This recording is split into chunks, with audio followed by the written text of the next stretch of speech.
Hola chicas y chicos, ¿cómo están el día de hoy? Bienvenidos una vez más a mi canal. Mi nombre es Angie y el día de hoy estaremos reaccionando al episodio 12 de DMFO. Sé que ha pasado un buen tiempito porque pues se me habían juntado un montón de series con los nuevos estrenos. Pero bueno, el punto es que no había tenido tiempo de grabar y ya por fin esta semana me pude hacer un espacio. A ver,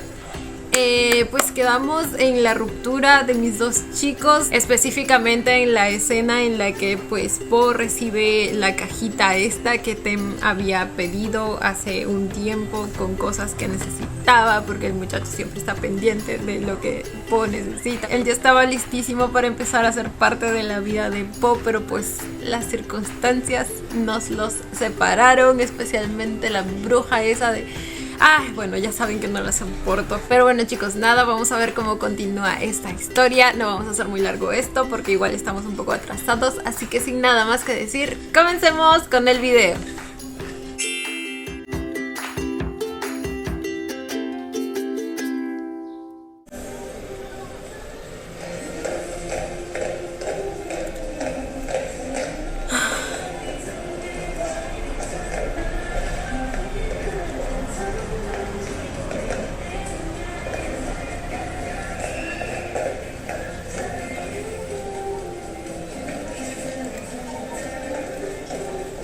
¿Este es otro grupo de la empresa?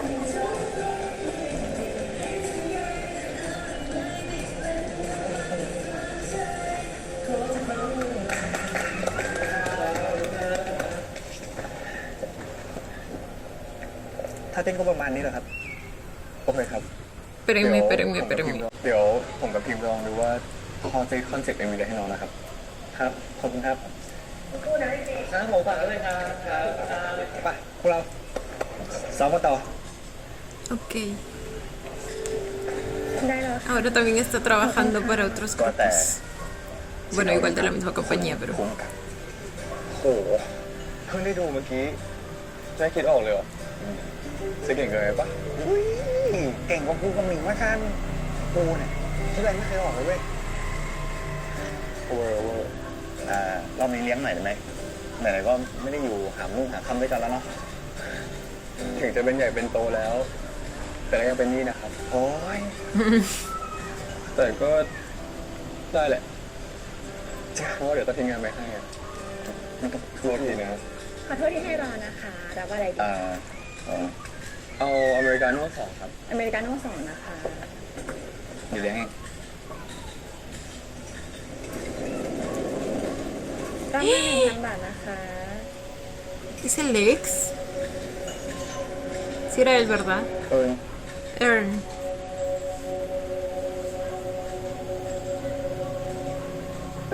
Como cuando te encuentras con el cucaracho. No estará ahí a propósito buscándolo, ¿verdad?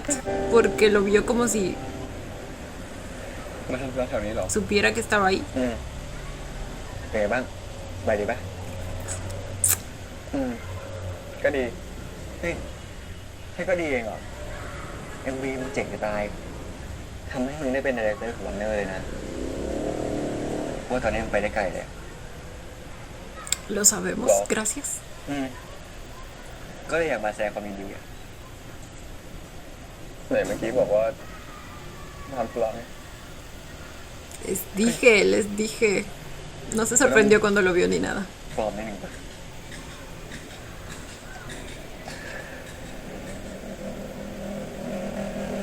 กูต้องเลยจะมาหากูอยากขอโทษที่เคยทำแย่กับมึงขอบคุณจริง Al menos lo sabe.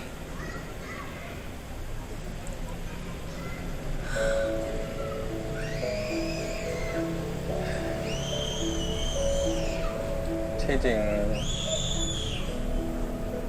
กูว่ากูเริ่มเข้าใจมึงแล้วอะตอนนั้นมีบางอย่างที่กูไม่เข้าใจว่าทำไมมึงถึงต้องใจร้ายพอมาตอนนี้ ¿De qué está hablando? กูว่ากูโคตรเข้าใจเลยบางทีคนเราไม่อยู่ด้วยกันไม่ได้จริงๆ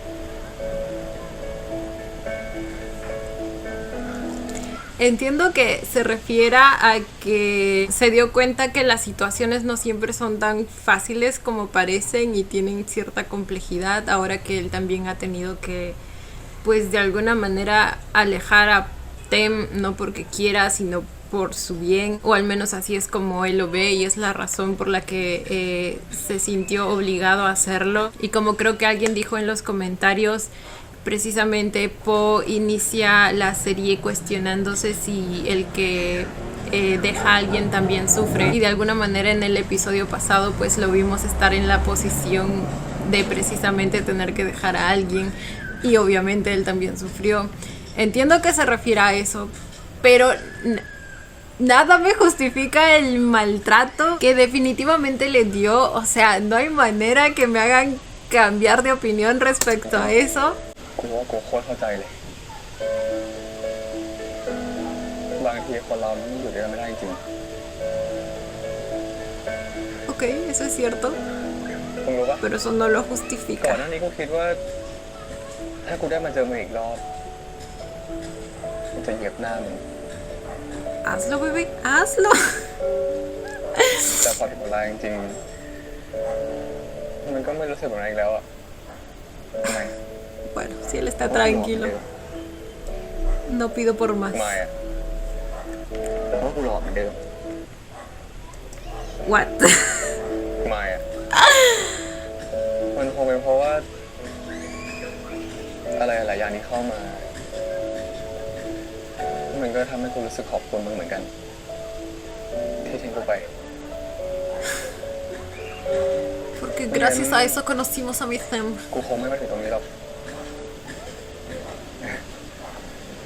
กูนี่ถือว่าเป็นเครดิตได้ปะฟังดูไม่ดีเลย ¿Será porque no hiciste nada más bueno? O sea, มันก็ไม่ดีที่ตัวมึงอยู่แล้วป่ะ eso. ก็ใช่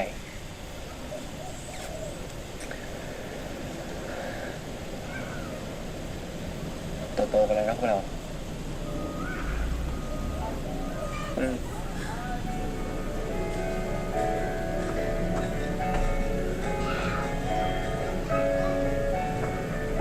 Pues supongo que pueden seguir con la fiesta en paz, ¿verdad?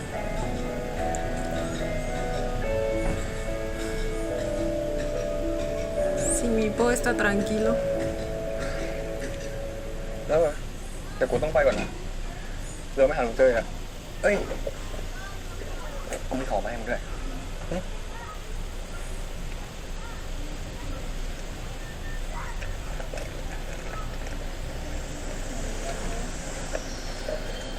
¿Qué es eso? ถ้าทำไมอ่ะก็งานนี้มึงเป็นคนออกแบบใช่ป่ะกูจำได้ว่ากูยังไม่เคยเอามาให้มึงเลยอ่ะก็เลยเอามาให้ Así que, เวลามีคนมาถามว่าใครออกแบบอ่ะจะได้มีหลักฐานไง ¿what? มองอะไรแบบนี้ก็ Ahora sí le dan los créditos. บริษัทกูดูยิ่งใหญ่ Ah, bueno. Ah, bueno. บริษัทกูด้วย Ya decía yo. กูก็นึกนะว่ามึงจะมาขอโทษแบบขอโทษจริง Cucaracho una vez, cucaracho siempre, mi vida. ๆแต่มันอดไม่ได้นี่วะและอีกอย่างนะมึงก็เป็นคนออกแบบจริงนี่วะแต่กูจำได้ว่าตอนที่มึงให้เครดิตอ่ะมึงไม่เคยพูดถึงกูสักคำ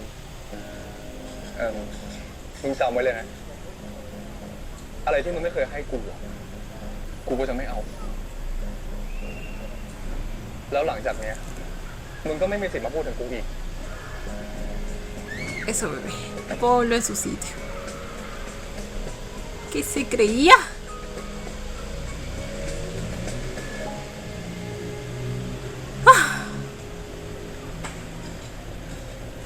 Ya decía yo, no estaba aceptando ese intento de ไปเจออะไรมา justificármelo. เจอเอิญโอ้ไม่ทันไรแฟนเก่ากลับมาง้อง้อบ้าอะไรอ่ะลุงมันจะมาเอา Ni แค่ siquiera เคร eso. ดิตแอปมันทั้งที่ก่อนหน้าเนี้ยไม่เคยให้ ตัวตนยังไม่เคยเห็นเลย ก็ Ahora que le convenía, แล้วแกบอกเขาไปว่าไง ก็บอกว่า solo entonces es que volvió como una cucaracha arrastrada. ก็บอกว่าไม่มีสิทธิ์มาพูดอะไรถึงผมอีก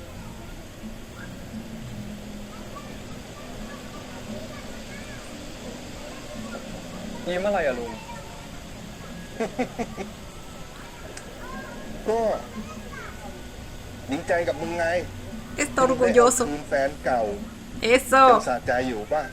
ทั้งได้แสดงให้เขาเห็นว่าชีวิตมึงเนี่ยดีขนาดไหนแถมยังได้เหยียบหน้ามันอีก ก็ไม่ขนาดนั้นนะลุง อ่ะก็กูคิดว่าสิ่งที่มึงทำมาตลอดเนี่ยก็เพื่อวันนี้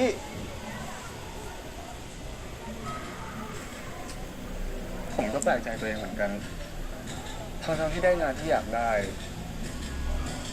ยืนด้วยตัวเองได้ ไม่ต้องมานั่งเลิกลักเรื่องแซนด์วิช1 ชิ้นหรือ2 ชิ้นแล้ว เรื่องที่ใครก็ชื่นชมว่าเอาชนะได้หมดแล้ว ผมดันไม่รู้สึกชนะอะไรเลยอ่ะ Es porque te falta algo importante, mi vida. เธอเคยนั่งนิ่งๆถามตัวเองไหมว่าทำไม ก็เคยลองนั่งมองเหมือนกัน มองกลัวนะ ครับ Y eso ตอน como ที่ ayuda. ได้ทำงานที่ฝันไว้แต่หนุ่มยันแก่ Oh. งานที่ทำเราไม่เบื่อ Lo admira por eso. ไม่ต้องสนใจอะไร ไม่ต้องโดนใครวิจารณ์ ไม่ว่าจะใช้ชีวิตแบบไหน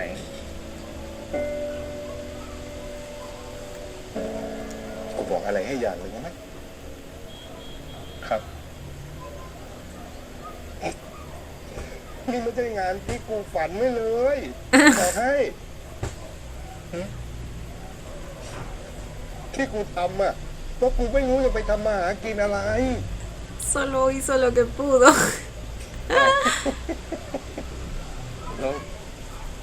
แล้วลุงฝันอยากเป็นอะไรอ่ะ ก็ไม่รู้ ไม่เคยฝันไงคนเราเนี่ยนะเขาก็ชอบบอกว่า เฮ้ย มันต้องมีความฝัน กูเนี่ย Pero no อยู่ siempre มา es จนอา así. ยุ60แล้ว กูไม่มีความฝัน กูก็ไม่เห็นตายนี่หว่า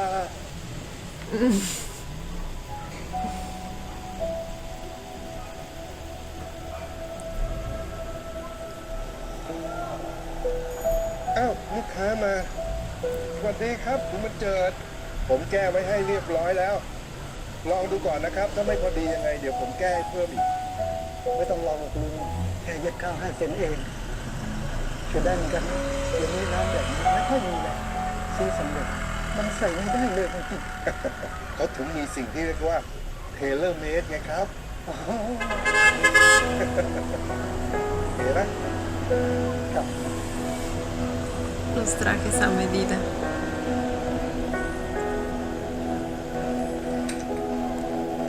Cada uno es único.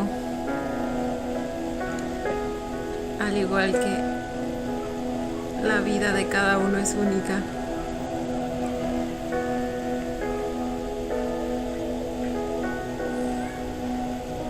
No todos tienen un sueño.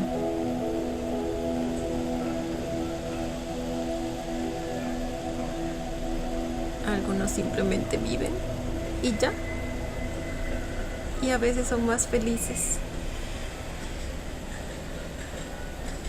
que el resto.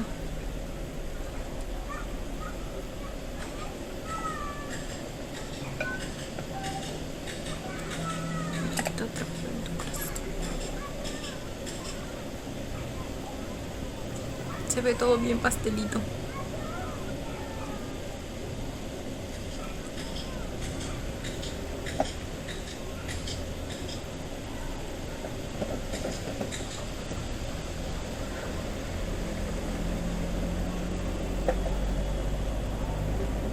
Uy, el Chris Evans. Y ese es el de Star Wars, ¿verdad?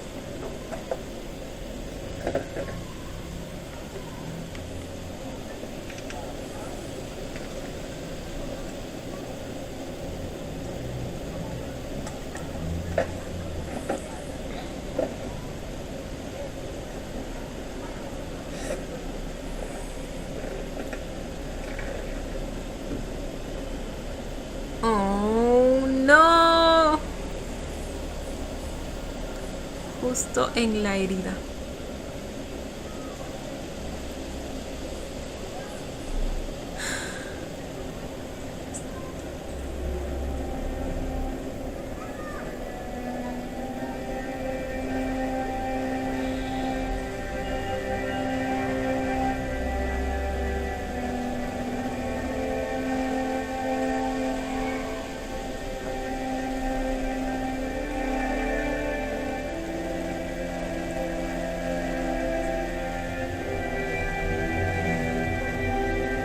Es su chaqueta, ¿verdad?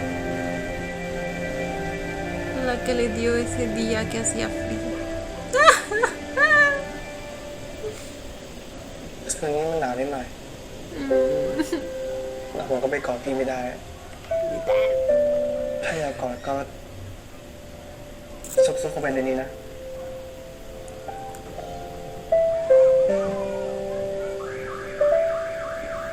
Se lo va a poner.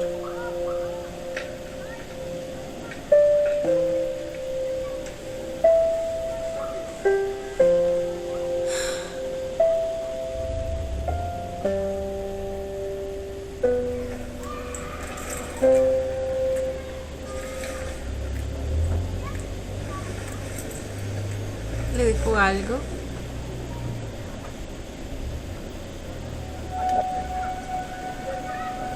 Es una carta.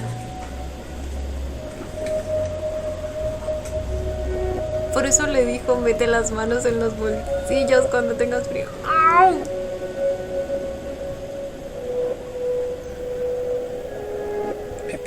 ¿Y eso quiere decir que lo escribió antes de que terminara?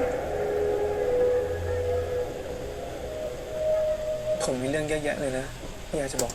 Oh my god. Siento que definitivamente va a doler. O sea, si en esa carta expresó todo el entusiasmo que tenía พี่โป้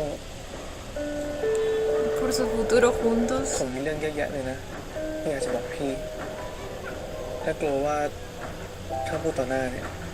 ผมจะพูดได้ไม่หมดอ่ะ Ay, ผมเลยตั้งใจเขียนมันขึ้นมา เพื่อพี่ ตอนที่เขียนอยู่นี่ mi niño. เรากำลังลุ้นผลเพลงช้าสุดท้ายกัน เช่น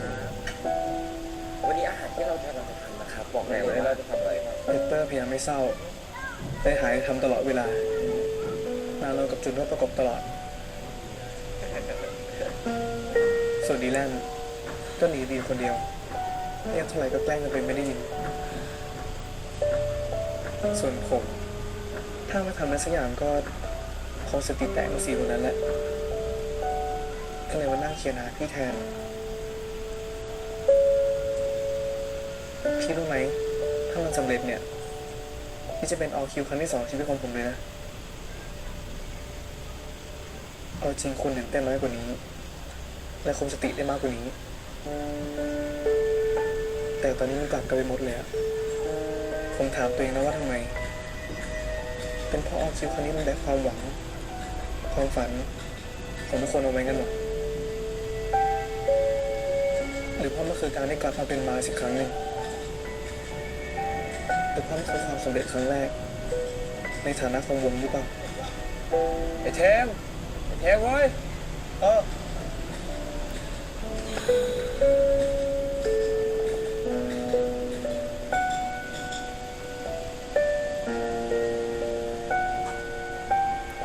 แต่ผมว่ามันไม่ใช่อะไรแค่นั้นหรอก ที่ผ่านมาเราต่างพยายามคว้าจุดสูงที่สุด เพื่อจะพิสูจน์ให้โลกได้เห็นว่าเราเองก็มีคุณค่ากับโลกใบนี้เหมือนกัน เราต่างคิดว่า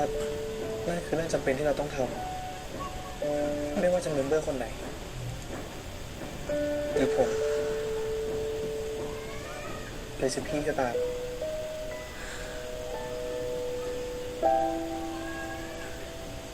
โลกจะเห็นคุณค่าของเราได้ยังไง ถ้าเราไม่ประสบความสำเร็จ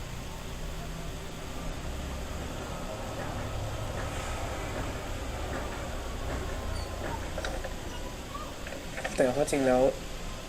โลกแบบไหนกันนะ ที่ว่าคุณค่าของเราด้วยรางวัล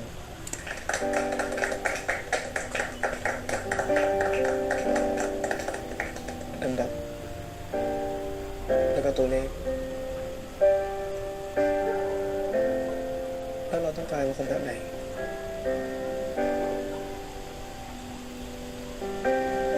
ที่ยอมตามใจคนใจร้ายแบบนั้น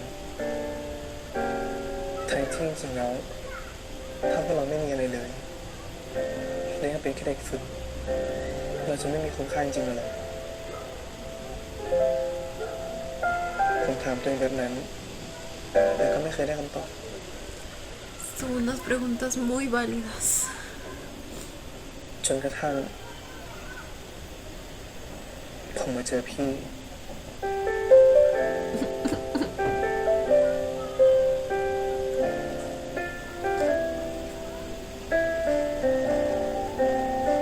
คนที่ทำให้เวลาของผมเดินช้าลง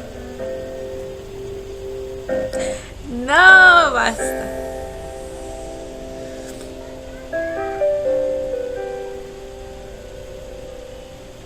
คนที่ทำให้ผมได้รู้จริงว่าต่อให้เราไม่มีอะไรสักอย่างไม่ได้รับคำชื่นชมจากที่ไหนคุณค่าของงานเราเป็นสิ่งเล็กๆที่คนมองไม่เห็นมากที่สุด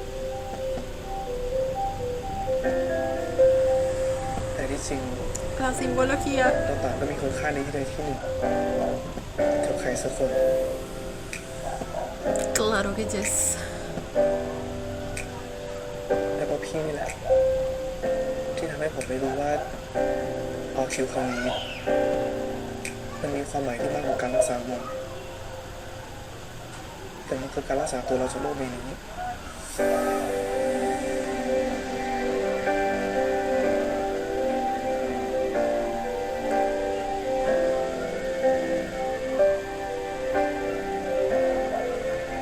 เราจำชนะโลกที่บอกให้เราเร่งรีบที่บอกให้เราต้องทอดทิ้งการเพื่อเป็นที่หนึ่งแต่มาจะยืนยันว่าเราคือวงที่เดินไปด้วยกัน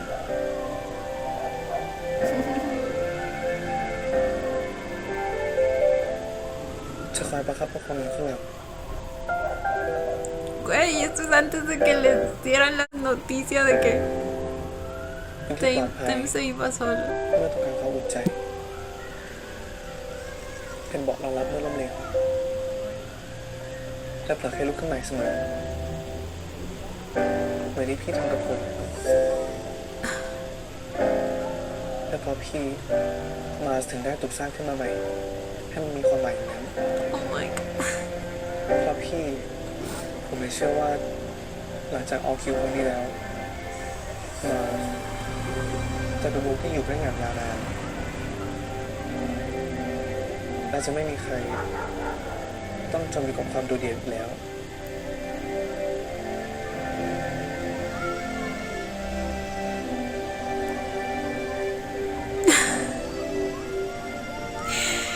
Y estos dos al final se quedaron atrapados en la soledad. No.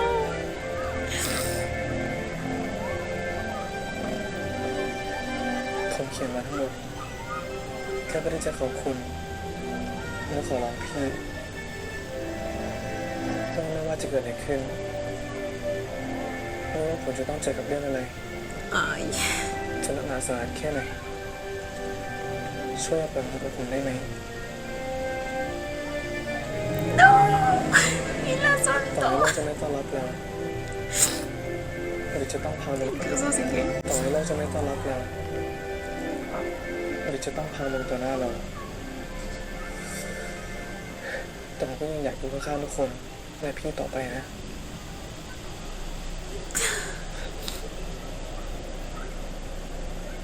y se quedó sin ninguno. พี่ช่วยหนูเพื่อสนับสนุนผมให้เป็นแบบนี้เถอะนะช่วยยืนข้างๆผมแล้วสู้กับโลกที่เอาแต่คาดหวังในตัวเราไปด้วยกันเถอะนะ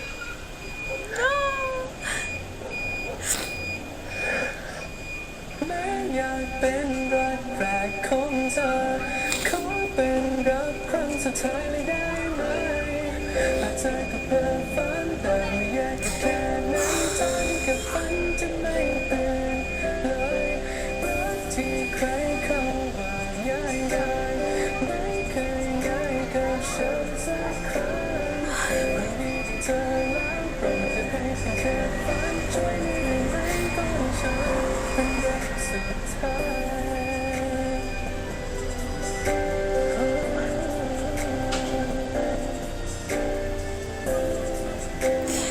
quédate conmigo por lo que soy, dijo.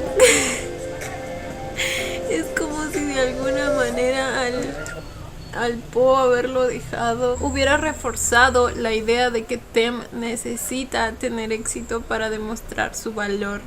Y, o sea, lo entiendo porque hasta el momento todos, la sociedad, el mundo en el que trabajan, les hacen sentir que así es como funciona esto. Pero para Tem debe haberse sentido como un acto que de alguna manera refuerza esa idea, ¿saben? Esa idea con la que está tratando de luchar. Igual.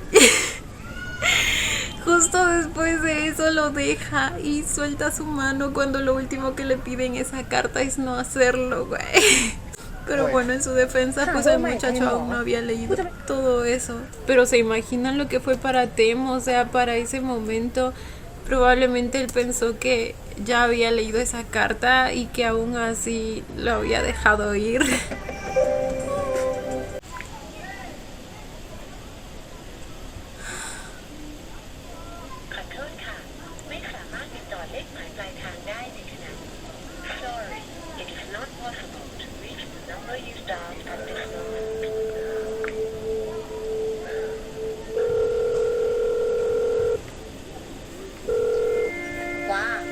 อยู่ไหนอ่ะ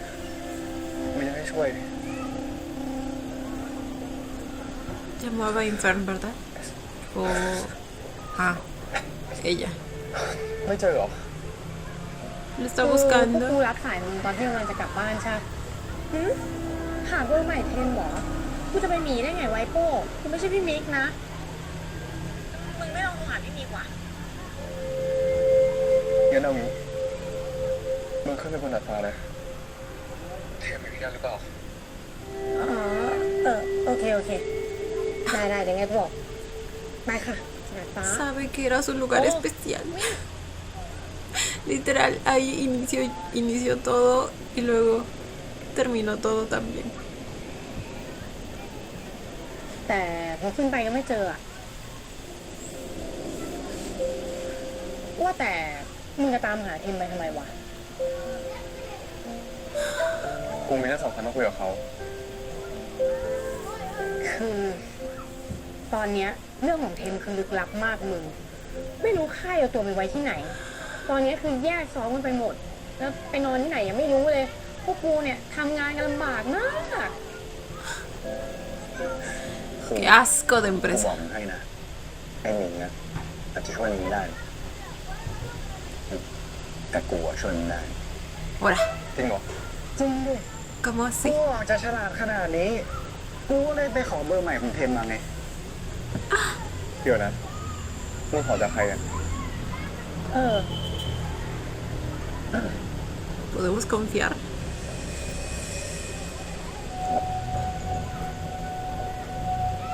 ¿Mick? ก็นี่ไงมาให้ด้วยตัวเองเลยดิ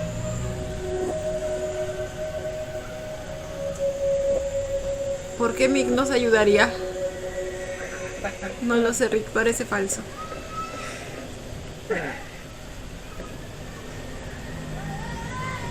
จะเอาเบอร์เทมไปทำอะไร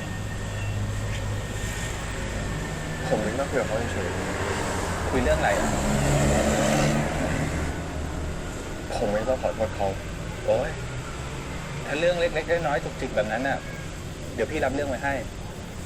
แล้วไปบอกให้แล้วกันนะ Ay, ahora sí resulta que quieres hacer tu trabajo, ¿verdad? พี่มิกว่าไงมายังอยากอยู่ด้วยกันจริงๆนะพี่โอ้ยโป้เรื่องนั้นมันจบไปนานแล้ว คุณเบมิกาเขาให้สิ่งที่ดีที่สุดที่เด็กๆต้องการเต็มที่แล้ว ไม่ใช่นั่นไม่ใช่สิ่งที่เขาต้องการกันซะหน่อย จริงอยู่เราอาจจะเคยคิดว่าการได้ไปอยู่ในจุดที่สูงขึ้นเรื่อยๆอ่ะมันคือความสุขของเรา แต่ถ้าระหว่างทางเราได้คนเจอมันไม่ใช่อ่ะเราไม่มีสิทธิ์จะเปลี่ยนอะไรแบบนี้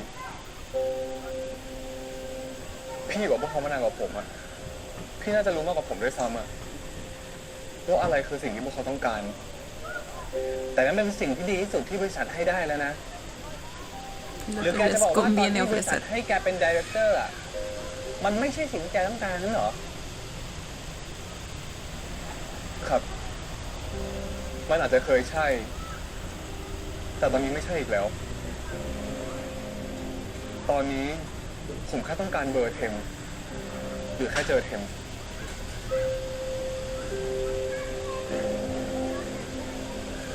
พี่มิกผมอยากให้เขามีความสุขจริงๆนะพี่ช่วยน้องมาเถอะนะ Y ahora sabe cuál es su verdadera felicidad.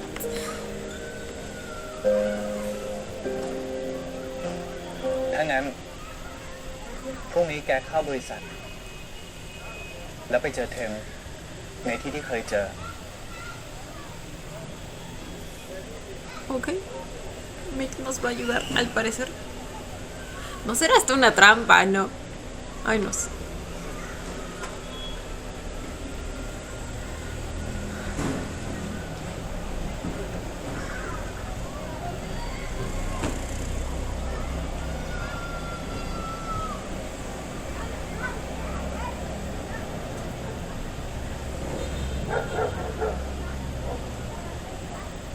Está todo nervioso, mi niño. ปกตินัดกันที่นี่เหรอ Ay, sabía. Sabía. Sabía. Es que. ไม่รู้เลยที่มันสนุกขนาดเนี้ย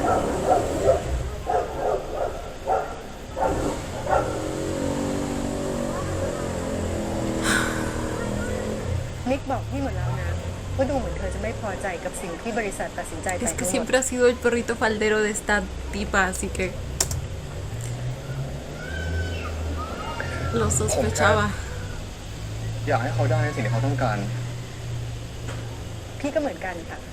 Yo no sé ni por qué nos desgastamos hablando con ella. พวกเขาไม่ใช่คนที่อยากได้อะไรในแบบที่คุณบอกแล้ว แต่เรื่องเนี้ยพี่ว่าเราคิดต่างกันนะคะ งั้นผมว่า คุณก็คงมองต่างจากมาในปัจจุบันแล้วเหมือนกัน ไม่ว่าจะยังไง Mars ก็เป็นสมบัติของ Warner เป็นกลุ่มคนที่ต้องเดินตามนโยบายของ Warner แล้วเด็กทุกคนก็ควรที่จะรู้ว่านโยบายของเราคืออะไร ไม่อย่างนั้นเนี่ยก็ต้องไปฝึกที่อื่นไม่ใช่ที่นี่ค่ะ Eso es lo que estoy esperando. แต่ถ้าว่าคุณอาจจะเข้ามาทำงานที่นี่ด้วยความบังเอิญ แล้วเราก็มีวิสัยทัศน์ที่ไม่ตรงกัน แล้วคุณก็ไม่ได้ต้องการที่จะเป็นดีเรคเตอร์อีกแล้ว ถ้าอย่างนั้นพี่ว่าเราแยกย้ายกันดีไหมคะ เพราะพี่จะเก็บคนที่ทำให้วงและเทมเสียหายไว้ไม่ได้หรอกค่ะ La que más daña teme es ella.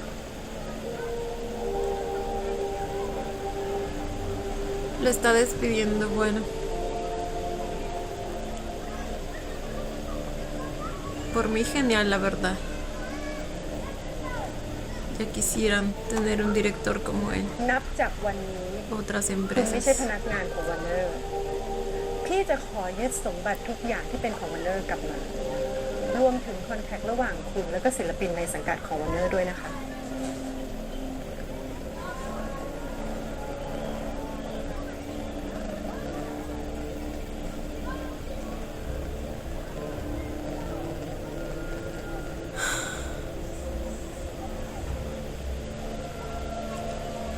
Pinche traidor. Como lo odio. Lo สวัสดีครับ ผมว่าเหมือนเดิม al Mick อันเดียวนะครับ ese. ได้ครับ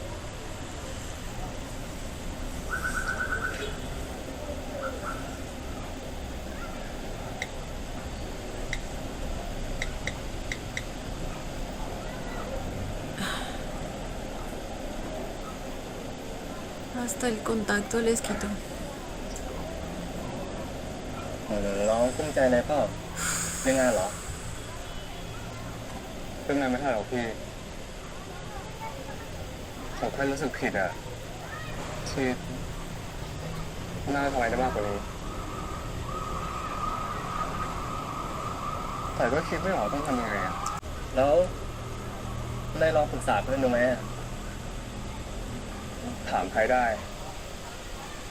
ตอนนี้คุยกับใครไม่ได้สักคนฮะนั่นแหละครับที่เหลือพี่แถมโอ้ Wow. เยอะไปป่ะพี่ ผมกินไม่หมดหรอกก็น่าจะพอสำหรับทุกคนนะ Están Mars ahí. Sus amigos. Oh my god. แหมอยากจะรวมวงทั้งทีไปหาไดเทลนะ น้อยใจนะเนี่ย Oh, ellos también están buscando a Tem. น้อยใจนะเนี่ย Espera, no, que แหม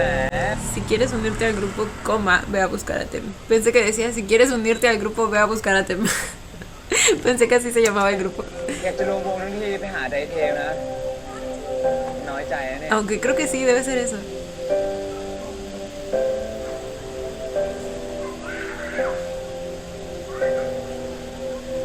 Oh, los amigos que precisamente necesitaba. พี่จะรู้พวกผมยังไงแทน ¡Ah! Soy feliz. Bueno, un poco más que antes, al menos. Necesito que mi Tem regrese a Po. มาอยู่นี่กันได้ไงอ่ะใช่เล่าก็จะหาว่ามึงเน่าเนี่ยเปิดเราดิจะให้กูเริ่มเทียน Ay, justo, güey. Había puesto en el buscador Mars. Y aparecieron. Como si los hubiera invocado con el เริ่ pensamiento. มที่ว่าเรารู้ได้ไงว่าต้องมาที่นี่หรือว่า เรารู้เรื่องนี้ได้ไงก่อน Jun. เดี๋ยวกูพูดเอง นี่ถ้าไม่อยากพูดอ่ะจะให้โนพูดก็ได้นะ แต่อาจจะมีใส่ไข่เพิ่มไปนิดหน่อย มันจะได้อร่อยขึ้นไงต้องเลย Nano, siento nano. ก็คือมีช่วงหนึ่งใช่ป่ะพี่ที่ผมไปด่าไอ้เทมเรื่องพี่อ่ะ Ah, ¿cuándo no? ก็ ¿Cuándo พูด no? เรื่องแซนด์วิชขึ้นมาแซนด์วิชที่เขาชอบอ่ะไม่ใช่ร้านนี้หรอก Ay, sí, cierto. หลังจากนั้นผมก็เลยแคปสตอรี่ร้านแซนด์วิชเก็บไว้อะ Ay, muy chiquito. แล้วพอรู้ว่าพี่จะลงวง Sí, estaba bien enamorado. Bueno, así como enamorado, no sé. Pero sí le gustaba mucho. แล้วพอรู้เรื่องที่พี่จะลงวงอ่ะก็คิดว่าต้องหาโลเคชั่นที่เนี่ย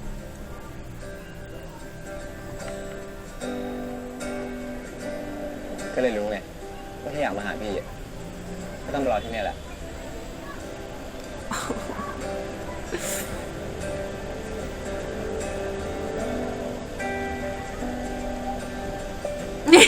La cara de nano. ว่าแต่พวกแกรู้กันได้ไงอ่ะว่าพี่จะรวมวงเอ้าก็พี่บอกใครเขาก็บอกพวกผมนั่นแหละหมายถึงเหมือน Viñete. กับเต้เหรอ Deben ser ellos. Porque nada que le cuentes a ellos es un secreto. แล้วพี่จะรู้พวกผมยังไงอะแผนของพี่คืออะไรอ่ะ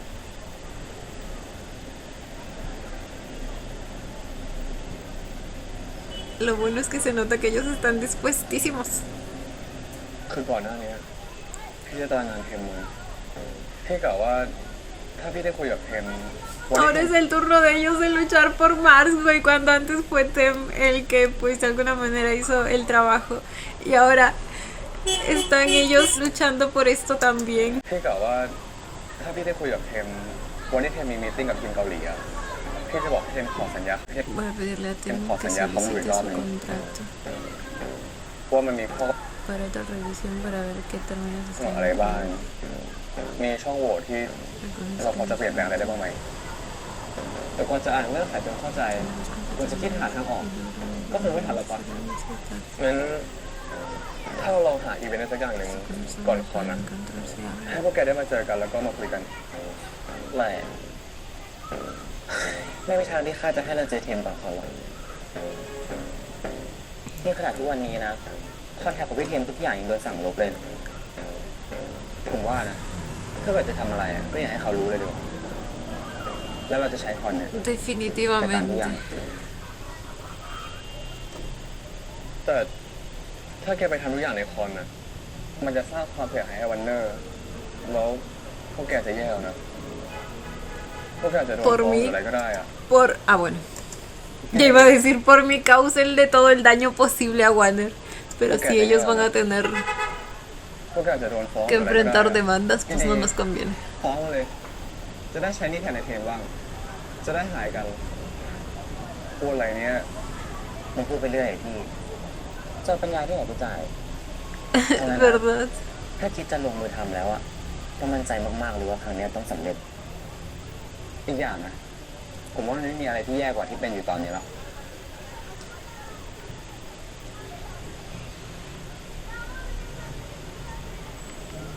ว่าแต่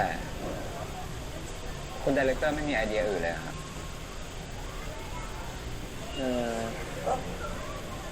จริงๆก็มีอยู่หรอก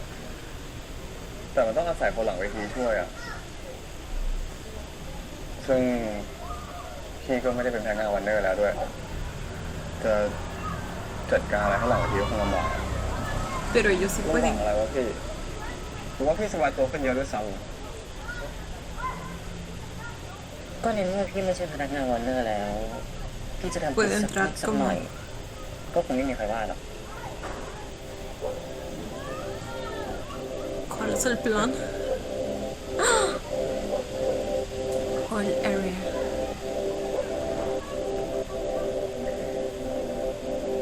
เนี่ย ¿Eso qué ที่มี es? เขาสาส่งพี่ให้คุณเป็นมีการไล่ออกอะ Él me quiso que me te despidiera para que puedas trabajar con este cometido. พี่จะได้ทำงานได้สะดวกขึ้น O sea que era parte del plan. พี่มีกันนะถึงเขาจะดูเหมือนเลียคุณเป็นมิกา แล้วไม่สนใจพวกผมยังไง แต่จริงๆเขาสนใจพวกผมอยู่ตลอดเลย Ok. Ay, espérense, mi batería. Entonces juzgué mal todo este tiempo al Pimic. กันนะถึงเขาจะดูเหมือนเลียคุณเป็นมิกา แล้วไม่สนใจพวกผมยังไง แต่จริงๆเขาสนใจพวกผมอยู่ตลอดเลย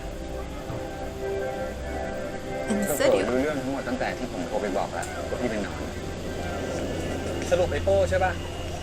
ไม่ใช่อ่ะผิดคนว่ะ Ah, bueno, no, otra sorpresita. Otro plot twist. แต่เขาก็ปล่อยให้พี่ทำอะไรต่อไปตราบใดที่มันยังไม่กระทบเขาอะ ทุกคนหยุดไปตามหาเทมก่อนทางโน้นไปเลยเร็วเร็วเร็วเร็วเร็วเร็วเร็วเอ้ยน้องหยุดไม่ใช่ทางนี้ไปทางโน้นไป La ช่วย desvió. เรามาตลอดเลย Oh. แล้วคุณไม่กล้าทำอะไร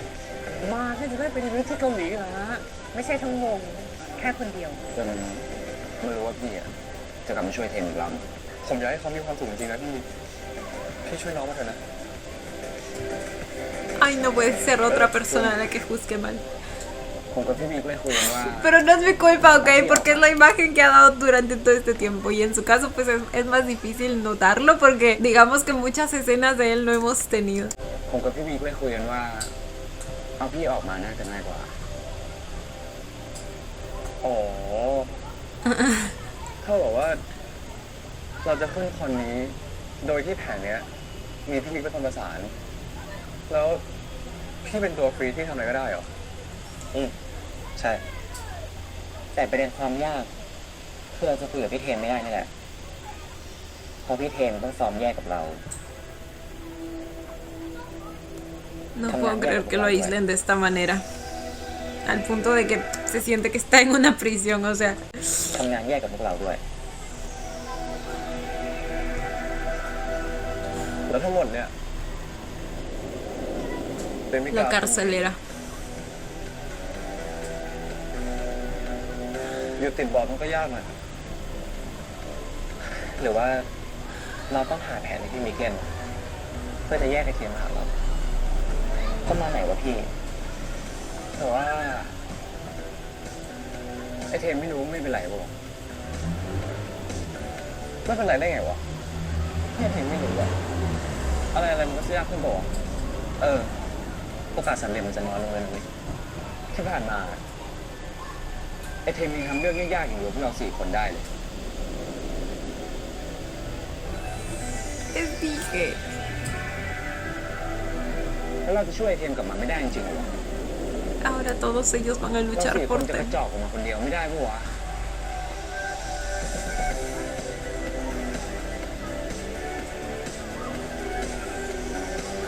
Claro que pueden.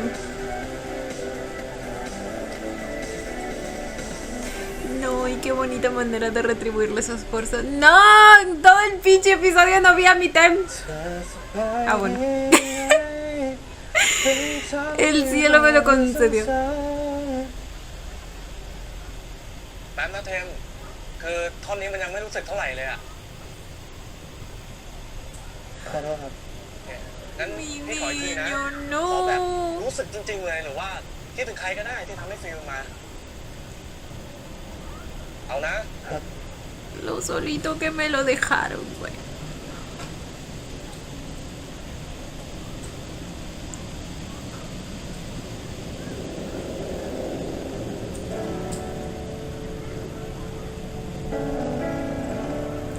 Claro que él va a ser su inspiración, o sea, ¿quién más?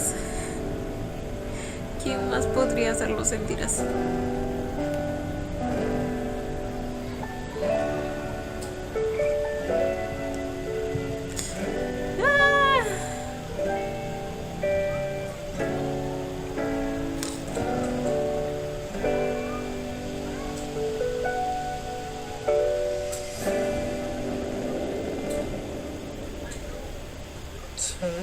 Friday night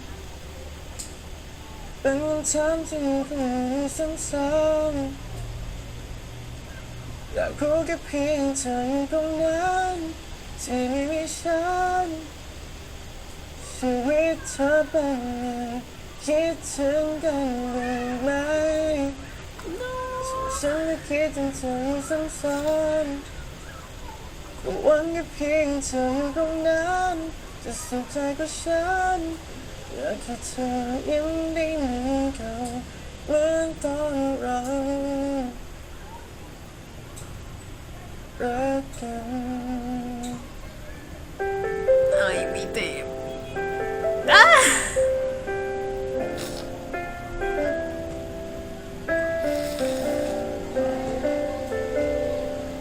No puede ser que me quieran hacer esperar hasta el episodio 12, güey. No.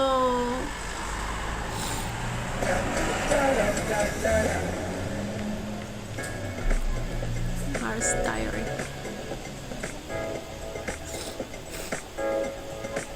พวกมึงทำอะไรวะมึงจะรู้เรื่องอะไรนอกจากเรื่องเพลงมั้างไหมมึงไม่บอกกูอะกูพอเดาออก Ahora, มึงจะไปรู้อะไรวะ los subtítulos. Ni siquiera están los subtítulos en inglés.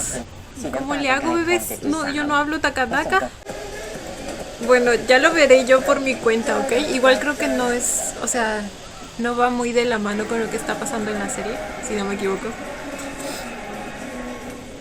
เราต้องคอนโทรลสเปซเข้าไปของให้ได้ Ahí recién aparecen los subtítulos. เราต้องคอนโทรลสเปซ Debemos controlar ไป el ของให้ได้ escenario de เราต้องการ ser คนไลฟ์ Necesitamos a alguien que สาย sea แล้วคนที่จะตัดสัญญาณจากคอนโทรลเดิมทางนี้เรียบร้อย Y Mick va a entrar en acción ahí. งั้นมันอยู่ที่พี่แล้วแหละว่าพี่จะทำได้หรือเปล่าพี่โป้ต้องได้ดิยังไงพี่ก็จะพาเทมกลับมาให้พวกแก ¡Ay, su carita cuando lo vio! ¡No! ¡Mi chiquito! ¡Por fin va a ver a su papá! No, no, no, no, no. Yo en ese momento voy a hacer agua. Ando avisando, por si acaso. Y bueno, chicos, este fue el episodio 12 de Tempo, un episodio de bastante reflexión, diría yo, o sea, primero con esa carta de Tem que le deja a Po, en la cual expresa preguntas y cuestiones bastante válidas acerca de qué es lo que realmente buscan todos ellos al volver a reunirse como grupo, el por qué sienten que su valor se mide solo con el éxito y con las premiaciones que les dicen que tienen que ganar. Empieza a cuestionarse si todo eso es realmente necesario para sentirse valorado, para sentir que su esfuerzo es realmente apreciado, y nos dice que la respuesta pues la encontró cuando conoció a Po. De alguna manera el haberlo conocido tanto a él como la dedicación que tiene por su trabajo le permitió entender que a pesar de que a menudo el trabajo y esfuerzo que le ponemos a lo que hacemos es pasado por alto, siempre va a haber un lugar, un tiempo y personas para las cuales sí va a ser valioso. Es ahí cuando Tem entiende que lo que realmente busca con esos premios, con ese reconocimiento, es de alguna manera sobrevivir a esta industria, sobrevivir con sus amigos y con Po. Es lo que realmente le da felicidad, el atravesar por todo esto juntos y con el objetivo de tenerlos a ambos. Sin eso nada tiene sentido, todo se siente vacío, como ya lo vimos en esa última escena, y lo mismo para Po. Como les decía, que este episodio estuvo bastante lleno de reflexiones, principalmente para Po. O sea, empezamos con Tem mediante esa carta. Es de alguna manera una reflexión que hizo días atrás, antes de que pues Po le terminara y todo eso, y ahora es turno de Po también de atravesar por ese camino de reflexión. En primer lugar tuvimos la escena con el viejito de la sastrería, que de alguna manera le dio esa misma enseñanza, le hizo cuestionarse si realmente el alcanzar el éxito o el tener el trabajo soñado es lo que realmente determina que tengas una vida feliz. O sea, Po durante todo este tiempo pensó que el señor pues era feliz precisamente por eso, porque pensó que tenía el trabajo de sus sueños, y resulta que el señor ni siquiera tenía un sueño, y está bien. O sea, al final cada uno vive su vida a su manera y como más le haga feliz. Si tienes un sueño está bien, y si no lo tienes también. A veces los sueños te surgen en el camino, a veces van cambiando, porque al final la vida es un camino de constante evolución, y Po mismo lo dice, no tenemos derecho acaso de cambiar nuestras metas, nuestros sueños. Es algo que finalmente Po entiende en este episodio, después de la charla que tiene con el señor de la sastrería, y también después de leer la carta de Tem, y finalmente se decide a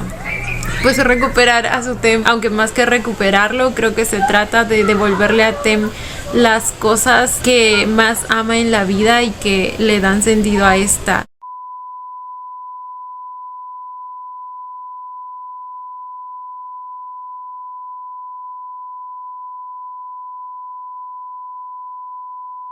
Ahora, afortunadamente, Po no está solo en esto, tiene a los demás miembros del grupo, incluso tiene a Mick, que inesperadamente pues resultó ser de bastante ayuda, y resultó que durante todo este tiempo realmente quiso el bienestar de los chicos, pero pues tampoco es que haya podido hacer mucho desde su posición, pero por lo que vimos hoy, en las pequeñas cosas en las que sintió que pudo ayudar, lo hizo,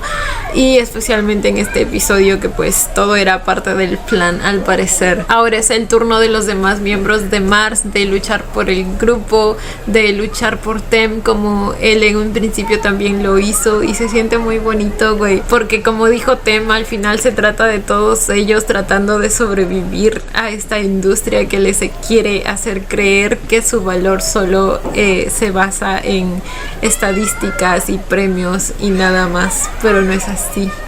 Así que nada, chicos, vamos a ver qué nos trae el siguiente episodio, que ya vendría a ser el último, y finalmente nos estaríamos despidiendo de la serie. En este episodio no vimos para nada a Tem más que en recuerdos o escenarios ficticios, así que de alguna manera me creó la necesidad de pues verlos ya juntos y felices en el episodio que viene, tanto con Po como con los chicos, así que estaré bastante expectante, chicos. Cuéntenme ustedes también qué les pareció el episodio cuando lo vieron. Yo como siempre los estaré leyendo. Y bueno, chicos, esto ha sido todo por el video de hoy. Espero que les haya gustado. No olviden darle la manita arriba y suscribirse si les gustó el video. Si les gustó mucho, ya tienen el botón del super gracias activado por si quieren colaborar con el canal. Obviamente solo si así lo desean. Ya los estaré viendo en un próximo video. Bye. Los quiero. No olviden seguirme en Instagram.